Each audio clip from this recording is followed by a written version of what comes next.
बिस्मिल्लाहिर्रहमानिर्रहीम अस्सलाम वालेकुम रहमतुल्लाह। Field marshal army chief general Asim Munir ने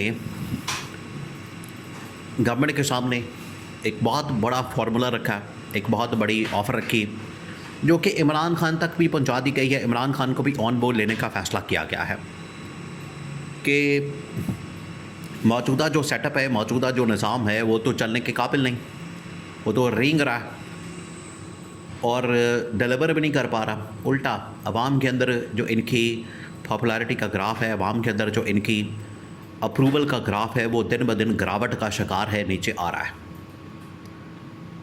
और उसकी वजह से इस्टेब्लिशमेंट के ऊपर भी तनकीद होती है, इस्टेब्लिशमेंट को भी तनकीद का निशाना बनाया जाता है कि ये वो इस्टेब्लिशमेंट है जिसने असल में शहबाज शरीफ को सपोर्ट किया, इस गवर्नमेंट को सपोर्ट किया, और इस सपोर्ट की वजह से इस्टेब्लिशमेंट को परेशानी का सामना करना पड़ता है। उन्होंने कहा है कि बीच में से अब हम निकलें और सियासी जमातों को आमने सामने करते हैं, क्योंकि अभी टाइम देखें, आप ज़रा एक बात के ऊपर गौर करें, आप ज़रा इमेजिन करें, अभी जो फील्ड मार्शल के पास, जनरल आसिम के पास टाइम है वो 5 साल का टाइम है। ये कोई छोटा टाइम नहीं है, 5 साल का टेन्योर अभी उनका, और अभी 1 साल मुकम्मल नहीं हुआ, ये 4-6 महीने हुए हैं। 4-6 महीने के अंदर जो फील्ड मार्शल ने काम किया है, जनरल आसिम ने जिस तरीके से पाकिस्तान के अंदर भी, पाकिस्तान के बाहर, इंटरनेशनल लेवल के ऊपर भी जिस तरीके से ऑपरेट किया, काम किया, उसमें जनरल आसिम ने तो अपनी ये बड़ी ज़बरदस्त एक पोजीशन बना ली, उन्होंने बड़ा ज़बरदस्त काम किया। लेकिन अगर मौजूदा गवर्नमेंट की बात की जाए, हुकूमत की बात की जाए, तो उन्होंने इस सारे अरसे के अंदर क्या किया। अब आप ये कंपैरिजन देखें, फिर आपको इस्टेब्लिशमेंट की जो असल सोच है उसका अंदाज़ा होगा। जनरल आसिम ने इंटरनेशनल लेवल के ऊपर मोहम्मद बिन सलमान के साथ सफारतकारी, चाइना के साथ, ईरान के साथ, अमेरिका के साथ, और फाइनेंशियल मामलात, वो चाहे कर्ज़े के मामलात हों, पकड़ के लेना देना और उधार पैसे लेना, कर्ज़ा लेना, ये तमाम चीज़ें। इसके अलावा अगर जंग की बात की जाए इंडिया के साथ, उसके अंदर भी फील्ड मार्शल ने, जनरल आसिम ने बड़ा ज़बरदस्त काम किया। उन्होंने इंडिया को उड़ा के रखा, इंडिया को भड़का के रखा, और इंडिया को जो सबक सिखाया उसकी वजह से इंडिया भागने पर मजबूर हो गया। और पाकिस्तान के अंदर भी उन्होंने कम से कम निज़ाम की बेहतरी के हवाले से कोशिश की। अब ये वो तमाम की तमाम डेवलपमेंट्स और तमाम की तमाम चीज़ें हैं जिसकी वजह से जनरल आसिम तो कम से कम बड़ा अच्छा काम कर रहे हैं, उन्हें क्रेडिट तो जाता है। लेकिन अब ज़रा गवर्नमेंट की हरकतें चेक करें, आप इमेजिन करें, यहाँ से आपको आइडिया होगा कि इख्तिलाफ कहाँ है, असल प्रॉब्लम क्या है। अब हुआ ये है कि इस्टेब्लिशमेंट के वहाँ एक बड़ी मुलाकात हुई है, बहुत बड़ी मुलाकात, और उसका एजेंडा ये था कि हमने अगले 5 साल क्या इसी गवर्नमेंट को खींचना है, इसी को चलाना है, या हमने कोई सेटअप चेंज करना है, आसिफ ज़रदारी को हटाना है, शहबाज शरीफ को हटाना है, नया सेटअप लाना है, या क्या करना है। ये इस्टेब्लिशमेंट के अंदर बड़ी अहम तरीन मुलाकात हुई। तो उस मुलाकात का अहवाल जो है बाहर आया, जो थोड़ा बहुत उसको आपके सामने रख रहे हैं। तो फील्ड मार्शल की पिछले 6 महीने की जो परफॉर्मेंस कारकर्दगी है उसको देखा गया तो बड़ी ज़बरदस्त रही।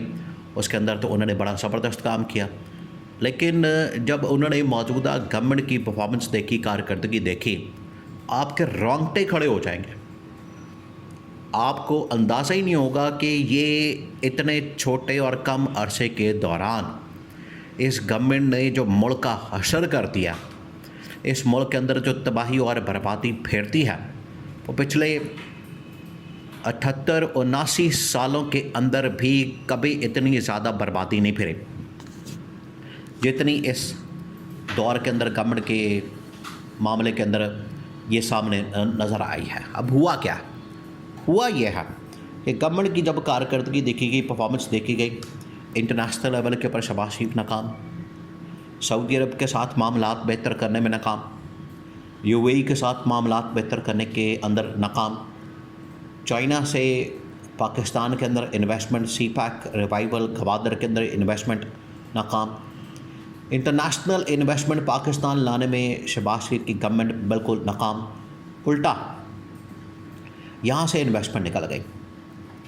अगर इंटरनल सूरत हाल की बात की जाए तो इसमें मुल्क में इस अरसे के दौरान महंगाई में इजाफ़ा, बेरोज़गारी में इजाफ़ा, मुल्क में पेट्रोल का एटम बम, बिजली के बिलों में इजाफ़ा, उसके अंदर एटम बम, यानी अवाम को इन्होंने मुकम्मल तौर पर ख़त्म कर दिया, उनको मार दिया, उनकी ज़िंदगी को अजीरन बना दिया, मुल्क को अवाम के लिए जहन्नुम बना दिया। ये है गवर्नमेंट की परफॉर्मेंस। इसको सामने रखते हुए जब ये एनालिसिस किया गया तो वहाँ पर एक फार्मूला सामने रखा गया जो इस्टेब्लिशमेंट ने, फील्ड मार्शल ने, जनरल आसिम ने मौजूदा गवर्नमेंट के सामने और इमरान खान को भी ऑन बोर्ड लेने का फ़ैसला किया गया। अब वो फार्मूला क्या? अब ये बैकग्राउंड आप समझ लें, ये बैकग्राउंड आपने सुन ली, इसकी आपको समझ आ गई। अब अगली कहानी जो फार्मूला इस बुनियाद के ऊपर कि इस सेटअप को, निज़ाम को ज़्यादा देर नहीं चलाया जा सकता, अगर हम इसको खींचेंगे, चलाएँगे तो ये उल्टा पाकिस्तान के लिए नुकसानदेह साबित होगा, पाकिस्तान की मज़ीद तबाही और बर्बादी का बायस बनेगा।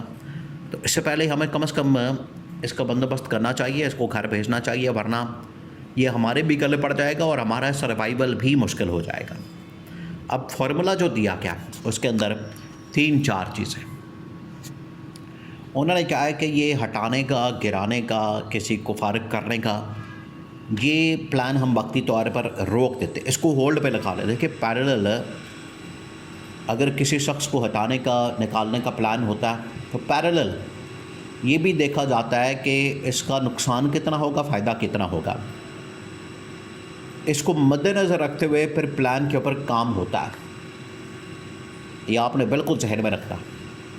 हो सकता है महीने बाद आसिफ ज़रदारी को निकाल दिया जाए, या हो सकता है कि महीने बाद ये फ़ैसला किया जाए कि नहीं, निकालने से नुकसान ज़्यादा होगा तो इसको रहने देते हैं। इस वजह से प्लान ये किया गया कि हटाने के बजाय, गिराने के बजाय मुल्क को नए इंतखाबात की तरफ लेकर जाते और ईद से पहले पहले इमरान खान को ऑन बोर्ड लिया जाए, इमरान खान के साथ इंटरेक्शन किया जाए, उसके साथ कम्युनिकेशन की जाए और ये फार्मूला इमरान खान से शेयर किया जाए। ईद से पहले पहले इमरान खान की रहाई को मेक श्योर किया जाए। नंबर 2, नवंबर के अंदर इमरान खान को इलेक्शन दे दिया जाए और मुल्क पाकिस्तान के अंदर इलेक्शन करवा दिया जाए। अब इस दौरान 3 महीने की एक अबूरी, एक इंटरिम गवर्नमेंट बना दी जाए, सेटअप बना दिया जाए और उसके अंदर तमाम की तमाम सियासी जमातों को शामिल कर दिया जाए, उनकी नुमाइंदगी दी जाए, जिसमें पीपल्स पार्टी हो, नून लीग हो, PTI हो, तमाम और तमाम जितने इदारे हैं, अदलिया, media, election commission of Pakistan, इनको फ्री कर दिया जाए, आज़ाद कर दिया जाए और इनके अंदर जो इंटरफेरेंस है, मुदाखलत है, उसको बंद कर दिया जाए ताकि फ्री एंड फेयर इलेक्शन को मेक श्योर किया जा सके। ये फार्मूला अब इस्टेब्लिशमेंट ने गवर्नमेंट के सामने रख दिया है और इमरान खान को भी इस हवाले से ऑन बोर्ड लेने का फ़ैसला अडयाला जेल के अंदर कर लिया गया है।